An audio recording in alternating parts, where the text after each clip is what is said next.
Hi, welcome back to the Get Rich Quick Club. The last time we met our gang, they were speaking to the editor of the National Truth, and she said she was not going to run their photos because they had just run a fake UFO photo story. Let's see what happens next, shall we? Chapter 9, The Big Payoff. When I told everybody that the National Truth wasn't going to use our photo, they all acted like it was the end of the world. They were moping around, hanging their heads, all depressed. As CEO of the company, it was part of my job to keep up the company morale. Are you going to let one little failure knock you down? I said, pacing around the gazebo. What do you think GRQ stands for? The Gang of Real Quitters? Maybe shooting fake UFO pictures wasn't such a good idea after all, Rob grumped. It was dishonest. It was cheating. It was brilliant, I interrupted. Do you think Bill Gates gave up the first time somebody told him no? Did Bill Gates try to flog fake UFO snaps too? Quincy asked. That's not the point, I told her. The point is that we're not quitters. If at first you don't succeed, try again, right? Try what again? Teddy asked. Try another paper, I told him. If the National Truth doesn't want our photo, somebody else will. The Bogle twins would pretty much go along with anything I told them to do, but Rob and Quincy were not all that enthusiastic about sending the photo to another paper and waiting weeks to hear back. They argued that the other sleazy papers like the National Truth probably had boxes full of UFO photos that readers had sent in. They were probably right. The Farmington Journal is our local paper. It's skinnier than most other newspapers and only comes out once a week. In the Farmington Journal, it's big news story when a school crossing guard retires. That's front page news. The rest of the paper is filled with announcements, like what day people should put their cans and bottles out in front of their house for recycling, stuff like that. We figured the Farmington Journal might be interested in our photo. After all, as far as we knew, there has never been a UFO sighting in Farmington, Maine. Rob made me promise not to pretend to be somebody else when I called the office of the Journal. Journal, a man's voice said. May I speak with one of the editors, please? I asked. You're talking to all the editors. Brian McKnight. I'm the editor and the owner. I sweep up around here, too. What can I do for you? Mr. McKnight, my name is Gina Trumolo, I said, trying to sound as serious as possible. I'm an 11-year-old girl, and my friends and I spotted a UFO recently. Kid, I'm busy, McKnight said. Don't hang up, I shouted into the phone. We have a photo of the UFO.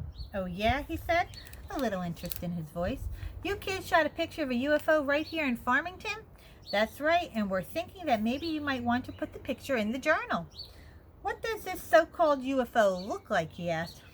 It's sort of hard to describe, I stammered. What was I going to say? It looks like a round pillow we threw up in the air?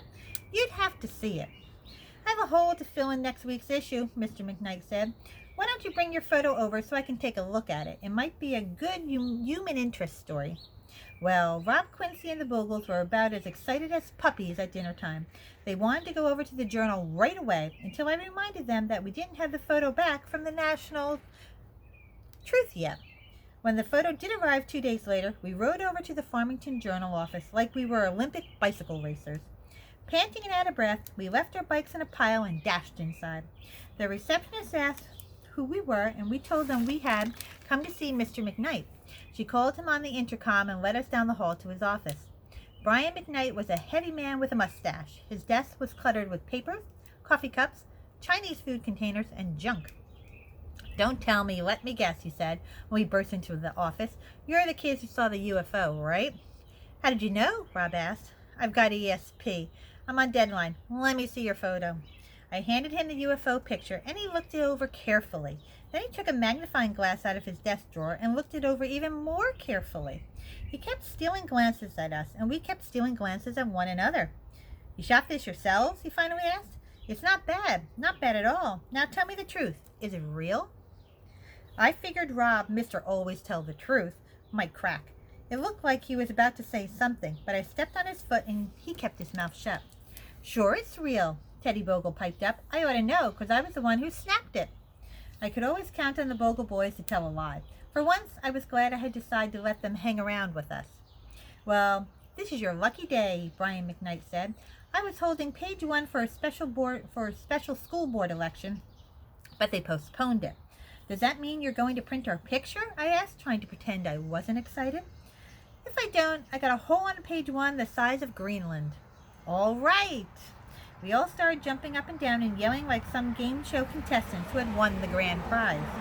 Calm down, Mr. McKnight said. This isn't a playground. I gathered my composure and went back to Mr. McKnight's desk. It was time to talk turkey. That's what my dad always says when it's time to discuss money. How much will you pay us for the photo, I asked. Well, how much were you expecting, he replied. We were thinking, I said bravely, of $1 million. I'm thinking of $1 million too, he said, smiling, but I'll pay you 15. 15 million? Rob said, gasping. I thought his eyeballs were going to pop out of his head. No? 15,000? Quincy asked. 15, Mr. McKnight repeated. 1-5. That's a $10 bill and 5 singles. I think you kids are old enough to do the math. $15? He had to be kidding. Mr. McKnight pulled a $10 bill and 5 singles out of a box on his desk, holding it out to me. I wasn't about to accept his first offer. We're willing to negotiate, I said. How about $500,000? $15, McKnight replied. Take it or leave it. Will you excuse us for a moment, I said, pulling the others out into the hallway. Sure. What do you think, I asked the group. We could flog it to another rag, Quincy suggested. They might say the same thing, I said. Maybe we should take the money, Rob suggested. $15 is $15. That's more than we have now. Kids, Mr. McKnight shouted from his office. I don't have all day. Okay, I shouted back. We'll take the $15. When I went back to his office, Mr. McKnight handed me the money and also a yellow piece of paper. Sign this, he said. What is it?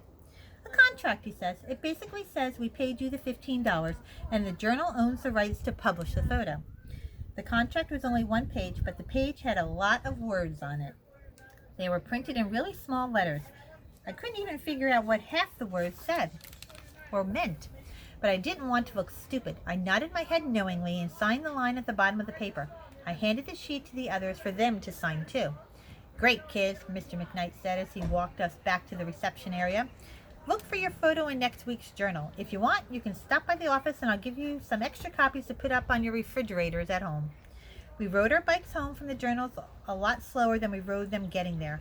Personally, I felt guilty. After teaching the others the fine art of negotiation, I had negotiated a crummy deal. I think we got the rough end of the pineapple, Quincy muttered as we pedaled, and that means I think we got a bad deal. He took advantage of us because we're kids, Rob commented. You can't even buy a video game with $15, Eddie Google complained. Hey, we made $15, I said, trying to look on the bright side. That's better than nothing. We sold our souls, Rob said dejectedly as we pulled into the gazebo, for $15 lousy. Don't think that way, I told him. Sure, we sold our souls, but this is just the beginning. You'll see. We're going to make millions from this, so down the road we will have sold our souls for $1 million. Does that make you feel any better? No, Rob said. I put the $15 in our metal box and everybody went home without saying goodbye. Well, that's the end of chapter 9. Next time we'll catch up with chapter 10 and see what they're going to do. And let's see what happens when that picture actually runs in the newspaper. Have a good day.